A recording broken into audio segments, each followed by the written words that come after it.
والنازعات غرقا والناشطات نشطا والسابحات سبحا فالسابقات سبقا فالمدبرات أمرا يوم ترجف الراجفة تتبعها الرادفة قلوب يومئذ واجفة أبصارها خاشعة يقولون أئنا لمردودون في الحافرة أئذا كنا عظاما نخرة قالوا تلك إذا كرة خاسرة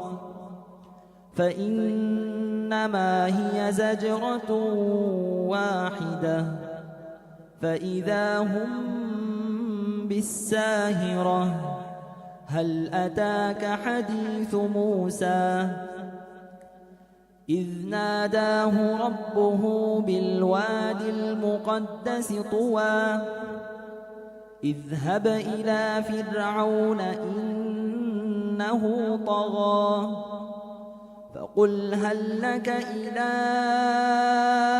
أن تزكى وأهديك إلى ربك فتخشى فأراه الآية الكبرى فكذب وعصى ثم أدبر يسعى فحشر فنادى فقال أنا ربكم الأعلى فأخذه الله نكال الآخرة والأولى إن في ذلك لعبرة لمن يخشى أأنتم أشد خلقا أم السماء بناها رفع سمكها فسواها وأغطش ليلها وأخرج ضحاها والأرض بعد ذلك دحاها أخرج منها ماءها ومرعاها والجبال أرساها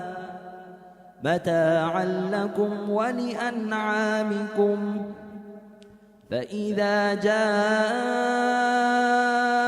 الطامة الكبرى يوم يتذكر الإنسان ما سعى وبرزت الجحيم لمن يرى فأما من طغى وآثر الحياة الدنيا فإن الجحيم هي المأوى وأما من خاف مقام ربه ونهى النفس عن الهوى فإن الجنة هي المأوى يسألونك عن الساعة أيان مرساها فيم أنت من ذكراها إلى ربك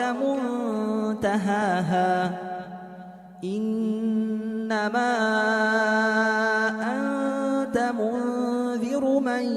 يخشاها